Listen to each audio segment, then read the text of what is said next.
Hello everyone, I'm Ruby Larkspur. Welcome to the garden, and welcome to the Sunlit Blossoms Podfic. If you're listening on my Patreon, I thank you for your pledges, and if you are listening on my YouTube channel or Tumblr blog, then I appreciate the support. If you want early access to this podfic, I will be posting it as a monthly perk on my Patreon with full public access coming later in the month. Each chapter is one per month.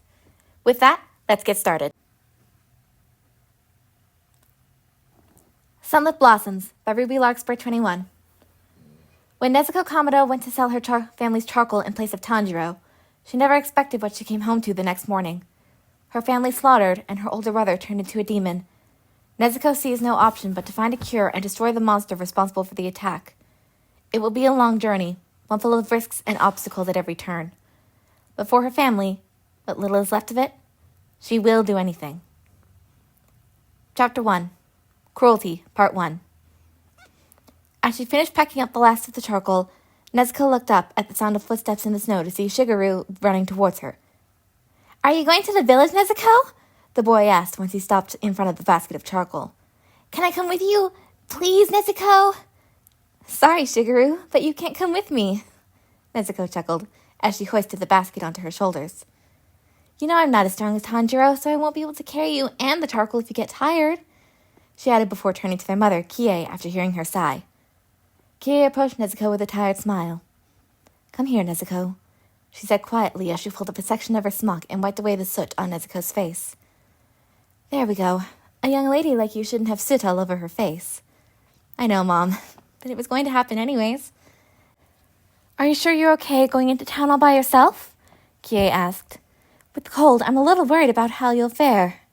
"I'll be fine, Mom. I want to help as much as I can, especially while Tanjiro works on getting rid of his fever. You know he'd do the same if he was up for it," Nezuko countered before Hanako and Takeo rounded the corner and also begged to go with her. Their mother quickly shut down the idea, reminding them that Nezuko wasn't taking the cart. "Plus, I need some help with chores," Kie added. "Especially since Tanjiro is still under the weather. I need at least one of you to make sure he doesn't overexert himself and make this fever worse than it already is. Now that he's getting better, I want to keep him on the mend. But don't worry, I'll bring back goodies for all of you from town," Nezuko told her little siblings, eliciting excited smiles from the younger Kamado children. "Now, all of you have to be on your best behavior while I'm gone, okay?" she added, giving 3 affirmations before her younger siblings left. Nezuko shook her head with a fond smile, then turned to the house. "Are you just going to stay there hoping I don't notice?" she asked, raising a brow as her older brother slowly opened the door with a sheepish smile. "Tanjiro," their mother sighed. "You have to rest, dear. What are you doing up?" she asked, moving to guide Tanjiro back inside. "I'll go back to bed," Nezuko assured her, whatever he was going to say next cut off by a coughing fit. Nezuko rushed forward to try and usher him further into the house, only stopping because she didn't want to put the charcoal basket down or bring it inside. "You should keep resting," Nezuko told him. "You're getting better. Being up and about is only going to slow things down, or make them worse." "I know," Tanjiro muttered sheepishly. "I just wanted to see you off and make sure you were set. It's the least I can do after getting sick and leaving you with my job." "I told you, Tanjiro.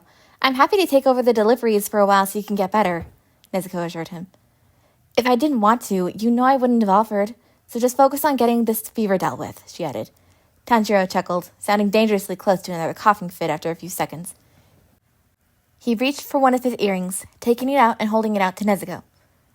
"Here, I want you to hang on to it for a bit," he said, as if he wasn't offering Nezuko one of her family's most important heirlooms. "But Tanjiro," Nezuko trailed off from her protests as the earring was placed in her hand. "Just until you come home, okay?" Tanjiro offered as a compromise, folding Nezuko's fingers over the earring. "Father used to say they were protective charms, and I want you to stay safe." Nezuko still didn't feel right about taking one of the earrings their father gave to Tanjiro, even if it was being given to her, but she also knew Tanjiro would continue to insist. She relented with a sigh, putting the earring in the pocket in her hurry. "All right. But as soon as I get home, I'm giving it back," Nezuko replied. "Now, head back to bed and get some rest. I'll bring back some tea from town with me, and see if the doctor can come up in the next few days. If you're looking for something to do, you can read to our siblings. I'm sure they would be more than happy to sit and listen so you aren't moving too much." Stay safe, Nezuko," the mother spoke up. "Try to be back before night falls, but if you can't, I'll make sure to find somewhere to stay if I can't get home before sunset," Nezuko assured her before she turned around and began her hike down the mountain. "I'll see you when I get back," she called out, waving to her mother and older brother until the house vanished in the trees. As Nezuko vanished into the woods, Tanjiro felt his mother's gaze turn to him. "All right, back to bed with you," she sighed, gently pushing against his shoulder. "I'm on it," Tanjiro replied, knowing better than to argue with his mother. "Nezuko!" one of the townsfolk gasped as the girl in question walked into town. "You came down the mountain in this weather?" "I did," Nezuko replied. "Might as well sell as much charcoal as I can before New Year's," she added with a shrug. "So hard-working, and just like Tanjiro," the older woman chuckled. "Speaking of your brother, is he doing all right?" "He's starting to get better. Keeping out of his bed rest will make him good as new in no time," Nezuko assured her. It didn't surprise her that the townsfolk were asking about Tanjiro. They had all been shocked the first time Nezuko came to sell the charcoal instead of the eldest Kamado's son. "That's good to hear. You didn't hear it from me, but a few of us have been worried since your last visit. A few even voiced the concern that Tanjiro's illness had been passed on to the poor boy. But if Tanjiro's on the mend, then I guess there's nothing to worry about." "Nope, just regular fever," Nezuko responded. The concern wasn't unfounded. It hadn't been that long ago that illness had claimed her father's life, and Tanjiro already took after him the most. She tried not to think too much about the first few days after Tanjiro had fallen ill. About her and her mother hovering over Tanjiro, watching like hawks for any blood accompanying his coughs, just to be sure it wouldn't be a downhill slope of prolonging the inevitable. "Anyways," she muttered before raising her voice slightly, "does anyone need to restock their charcoal supply?" After getting most of the charcoal sold, Nezuko made her way to the medical clinic. "Ah, Nezuko!" the town doctor exclaimed, standing up to meet Nezuko at the door. "Are you here to sell charcoal, or do you need something?" "Could I exchange some charcoal for a checkup on Tanjiro?" Nezuko offered. "He's getting better, but I was hoping you could make sure we were doing everything we were supposed to." "Oh, no need for the exchange, Nezuko. I owe your brother at least one favor," the doctor chuckled. "That boy is so stubborn about paying for stuff we offer for free, but refuses to take payment when he does the same." "Yep, that's my big brother," Nezuko giggled. His hard-headedness was both a physical and metaphorical trait. "When do you think you could make the trip?" "I'll make some free time him to come up as soon as I can. Shouldn't be more than a couple days, and if you still got some charcoal, I'll take some off your hands," the doctor replied. Nezuko smiled, happy to oblige. By the time she was able to head back up the mountain, Nezuko was happy to note that she had sold all the charcoal she brought. She had even gotten some extra money from doing some quick tailoring and seamstress jobs around town. The contents of the basket were now treats for her younger siblings and some teeth she would make sure Tanjiro had before the doctor came up the mountain. "Nezuko?" She turned to the source of the voice, Saburo. "You're not going back up the mountain at this hour, are you?" he asked, prompting Nezuko to look at the sky and see that the sun was setting. "I didn't realize I was out for so long," Nezuko thought before turning back to the man. "I want to get home as soon as possible. Plus, I know these mountains like the back of my hand. I'm sure I'll be fine," she assured him, turning to resume walking when Saburo called out to her again. "Nezuko, you are not going to walk up the mountain at this time. It's too dangerous," he told her. "Spend the night. You can head home at first light." "That's very generous of you, but I couldn't." "Nezuko, there could be demons wandering around. I won't let you go up the mountain while it's dark. Even if I have to drag you in here myself, young lady," Saburo insisted, something in his expression leaving no room for argument. Nezuko sighed, walking just a little ways back down the mountain to head into the home of her family's closest neighbor. After a meal, and hearing a story about demons and demon slayers from Saburo, Nezuko got ready to settle down and sleep. "Demons don't exist, right?" Nezuko thought as she untied her hair from its bun. As she braided it, her mind drifted to her grandmother. She could recall her mentioning demons in stories before passing away. But surely they were just that. Stories. Fairy tales meant to keep little children from wandering off at night. Right? Tying the end of the braid, Nezuko shook her head before lying down on the futon that Saburo had pulled out for her. "Demons aren't real," Nezuko assured herself as she drifted off, planning to get up and go home as soon as the sun was up. But if demons weren't real, why did a pit form in her stomach when she tried to reassure herself of that? "Tanjiro," his mother spoke up, a slightly scolding tone to her voice. "You should be resting inside, young man. The cold is just going to make your fever worse." "Sorry," Nezuko mumbled. "Just worried about Nezuko. The sun's set and she's not home yet." "She's probably had a busy day in town," Kie replied, placing a hand on his shoulder. "You know the townsfolk won't let her get hurt. She's probably just staying the night somewhere else, like she promised she would. Even if she did decide to climb the mountain at this time, I doubt Saburo would let her past his house. She'll be fine." "Right," Tanjiro said with a nod. He had stayed the night with Saburo plenty of times. Nezuko would be in good hands. "Now, let's get inside. You are going to sit in front of the fire to warm up before going to bed. And I want you to rest, Tanjiro. I know you want to help, but it's important for you to get better. You'll be able to do more once you're fully recovered, Kie sighed. Tanjiro carefully stood up from where he was sitting on the Ngawa and turned to join his family inside. I'll try, Mom, Tanjiro replied. Sleep is the best medicine, Tanjiro. It's okay to look after yourself first every now and then. She chuckled. As she reached for the door, Tanjiro turned around to take one last look for the oldest of his younger siblings. As reassured as he was, he worried about her out of habit. She had never gone to the village by herself before he got sick, and he hoped she was doing okay. Just as the door closed, Tanjiro picked up on an unfamiliar scent in the air. It was a horrible smell, like what accompanied dead animals, but amplified beyond what should be natural. Amidst the scent, passed the smell of decay and blood. There was also malice, anger, and even a little bit of fear. And it was coming closer. Mom, something's coming. Something bad, he whispered, her brows furrowed in concern before lowering with determination as she grabbed one of the few knives they had. Stay with your siblings. Close the door, tell them to run if they have to, and you better go with them, she instructed, her tone leaving no room for argument.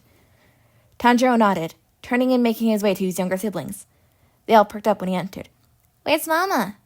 Rokuta asked as the door closed. Tanjiro shared one last glance with their mother before fully closing the door and turning to his siblings. Something's coming. Mom said for us to stay here, but to run if whatever it is gets into the house, Tanjiro replied, closing his eyes as the world spun slightly. I know Mom said I should go with them, but I don't know if I'm in any condition to travel right now. Much less in the blizzard outside, he thought before leaning towards the door. Can I help you, sir? Kie asked on the other side. The unfamiliar scent was overwhelming now. Tanjiro had to suppress the urge to gag and covered his nose. Is this the Komodo residence? An unfamiliar voice inquired. A man's voice. It sounded so human, but Tanjiro knew the source of the voice was anything but. No human had the scent this man did. Why do you ask? Kie was tense, clearly unsure of the man's intentions. I've heard about you, the man replied. May I come in? I'm afraid not. My eldest is unwell, unfortunately, and I'd hate to have you fall ill while in the close quarters. At least it wasn't a lie, but the man talking to her was clearly irritated. Sir, I'm going to have to ask you to leave. Please. I'm afraid that isn't an option, the man hissed, the malicious scent intensifying, along with the scent of power and anger. Not good, Tanjiro thought as he grabbed onto Takeo and Hanako before dropping to the ground, Takeo grabbing Shigeru and Hanako grabbing Rokuta on their way down. And just in time, as something went through the door, swinging right where they had all been standing a second ago. Whatever it was dangerous. If they hadn't dodged, Tanjiro didn't doubt that thing could have cut through all of them. The weapon went back through the door, and a familiar thud followed shortly after. Whatever was attacking them, their mother just headbutted it. Run! Kie screamed. All of you, run! You heard her! Here, Tanjiro told his siblings, forcing down his coughs as he got the others to their feet. We need to go! Now! As he got to his own feet, Tanjiro made sure to grab the axe from where it rested by the door. Stand aside, the newcomer snarled. With the door broken open, they had a perfect view of the man. He was pale, unnaturally so, and wearing Western clothes. But the most startling feature of the man was his eyes. Eyes that were bright red with slit pupils. Whoever this man was, he wasn't human. His scent alone gave that away. His eyes just solidified that fact. Stay behind me, Tanjiro whispered to his siblings, carefully ushering them to where he told them to go before uncovering the axe. If you really think that you can attack our home and that I will willingly let you pass afterwards, then you've made a grave mistake. Leave our home now, Kie spat, standing firm despite the fact she was bleeding heavily. Tanjiro tightened his grip on the axe, waiting for the right moment to strike. I don't know what you want with our family, but you won't have it. You're in no position to order me around, the man replied, turning to the Komodo matriarch. Tanjiro ran and swung the axe, managing to land a hit on the man's shoulder. Surprisingly, the man didn't even flinch despite the injury. The man turned to Tanjiro with an almost bored expression, but it quickly shifted to fear when the two made eye contact. That earring, he muttered. Tanjiro could pick up on the scent of the man's annoyance becoming outright terror. Why is he so focused on my earring? And why is he so terrified all of a sudden? Tanjiro wondered before he was thrown onto the ground, the hit knocking the wind out of him and causing the cough he had been holding back to surface. You look just like him, the man whispered. He was still afraid, but there was also disbelief and rage now. Where did you get that earring, boy? Where is the other one? He snarled, revealing the fangs that took the place of his canines. Get away from him! Kie snapped, swinging down for another headbutt, only to get caught by the man like it was nothing. That cheap move won't work a second time, he snarled before throwing Tanjiro's mother into the house. The others screamed while Tanjiro forced himself to his feet. Tanjiro, get your siblings out of here, Kie yelled. Don't worry about me. Save them, Tanjiro. Such a nuisance, the man sighed as he raised his arm. The hand morphed into a fleshy whip and swung towards Hanako. Tanjiro watched his mother dive in the way, but it was pointless. The sharp end went through both her and Hanako, pinning them both to the wall. We'll see what results tonight yields, so long as you sunbreathers are no longer a threat. Results? Sunbreathers? Threat? Tanjiro wondered. How is the family of charcoal makers a threat to this man? One thing was clear, though. This attack was planned. The monster turned around, and Tanjiro lunged. He managed to tackle his brothers to the ground and quickly picked up Rokuta. He turned to Takeo and Shigeru, who were both staring with wide eyes at the creature attacking their home. What do we do? Shigeru asked. Tanjiro tried to think of an answer, but couldn't come up with anything. What could they do against this creature, whatever he was? The monster watched them for a moment with a terrifying smirk. Stay behind me, all of you, Tanjiro whispered as he put Rokuta down, putting himself between his brothers and the creature attacking them. This thing seemed more focused on him than the others. Tanjiro hoped he could use that to let the others escape. How touching, the monster chuckled mirthlessly. But it's futile. None of you are any match for my power, even if you're descendants of that man. What is he talking about? Tanjiro thought. Before he could even blink, the monster was right in front of him. On impulse, Tanjiro did the only thing he could think of and swung forward as quickly as he could. His forehead made contact with what he was pretty sure was the monster's nose, and he didn't waste a second in grabbing Rokuta again. Run! He yelled, barely ducking under another attack. You really think you can get away from me? The monster sighed, his arm forming another flesh whip while he swiped at them again. The scent of blood intensified, and Tanjiro made the mistake of turning around. Takeo and Shigeru didn't even make it outside. Oh, how far your revolting bloodline has fallen, the monster said. His smirk widened as he turned to the two remaining survivors, his gaze sending a terrifying chill up Tanjiro's spine as the monster focused on him. But I don't need to bother with the rest. None of them have the same potential you do. Run! Tanjiro told himself, pivoting and starting to run again. He barely got outside before something cut into his leg, sending him tumbling to the ground. Sorry, Rokuta, Tanjiro whispered to his baby brother. The rancid scent approached, and Tanjiro started dragging himself across the snow. He had to at least get Rokuta somewhere safe, away from that monster. That would be enough, even if he died in the process. He wasn't even expecting to survive anyways. Not when he couldn't even walk. Come on, Tanjiro grunted, gasping in pain as another one of the demon's flesh whips stabbed his shoulder. He couldn't move anymore. Not without leaving Rokuta, and he would rather die than abandon his only living sibling. Aside from Nezuko. Thank the gods she wasn't home, Tanjiro thought as the monster came closer. Big brother? Rokuta mumbled before he began crying. I'm here, Rokuta. It's okay, your big brother's here.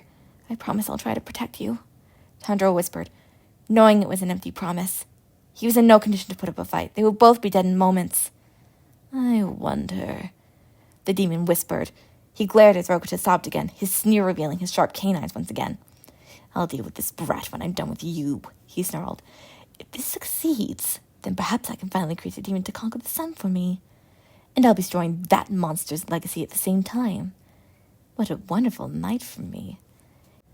He muttered with a borderline manic grin as his clawed nails extended and gained a blue tint to them.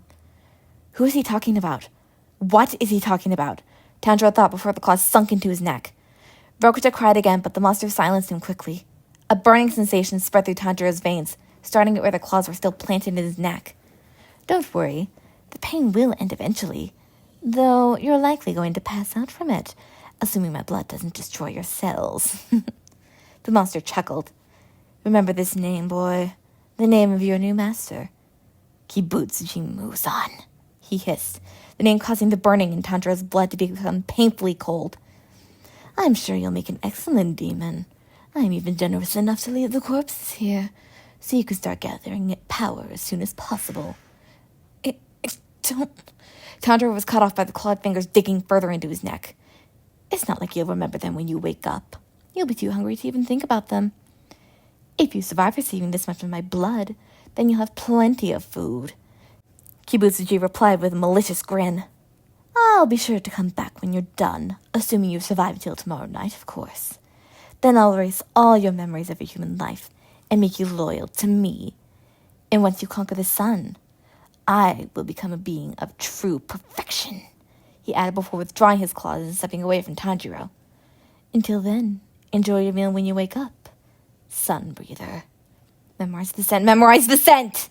Tanjiro told himself, inhaling as deeply as he could despite the blood clogging his throat and the pain trying to force him to pass out. Not that it would do much. He wasn't sure he would even live to see the sunrise. He was in agony from whatever Kibutsuji's blood was doing to him. It was like Tanjiro was burning from the inside. Surely he was dying from whatever was happening to him. But if he did survive, he would find the monster who attacked them. He would find Kibutsuji Muzan again, and he'd make him pay. Kibutsuji Muzan, telling me your name was a mistake. I will remember it, and I will never forgive you. I will find you, and you will pay for what you've done. As unconsciousness claimed Tanjiro, he could only pray in silence that Nezuko was safe. And as she was dead too, then he hoped it had been less painful than the fire that was flowing through his veins right now. As the pain persisted, even while the world faded to black, Tanjiro waited for death to take him like it had taken the rest of his family. It would be better to die than wake up with no memories and eat his family, as Kibutsuji had suggested he would. As the boy fell unconscious, Muzan smirked. If he survived, I could finally get the power to conquer the sun, he thought. He had given the boy plenty of blood, enough that Muzan wasn't certain he would survive the transformation. But it would be worth the risk if it all went well. It would be revenge against that man, and Muzan could finally achieve true immortality. One thing that concerned him, however, was the absence of the second Hanafuda earring. At first he considered that one had been lost over time, but he hadn't missed the open piercing, one that was going to heal over at any moment. The other earring was somewhere, but he couldn't waste time searching for it in a potential wearer. A glimpse to the east revealed the sun was rising, and he'd have to leave before he got caught in the light. Muzan took one last look at the newest of the demons he had made. It seemed the transformation was going well. His blood wasn't destroying the child's cells. Of course, he knew the twitching and convulsing were normal. After all, having one's cells torn apart and made anew could hardly be a painless process, especially with the amount of blood the boy received. Muzan couldn't help but scoff as the newly turned demon maintained his hold on the smaller child, though. It was pointless to him, but he wasn't going to waste time wondering about it. His work was done. All he had to do was wait for the newborn demon to gain enough power to prove useful. As he walked away from the home of the Sunbreathers, however, Muzan felt a faint sense of foreboding. He brushed it off as nothing more than old memories surfing. He had eliminated the Sunbreathers. He had nothing to worry about. And with that, we conclude Chapter 1 of Sunlit Blossoms. If you guys enjoyed, then stick around, because there'll be more every month. Whether it is early access on my Patreon, or later access on my Tumblr or my YouTube, wherever you're watching, I hope you enjoyed, and I will see you all next time.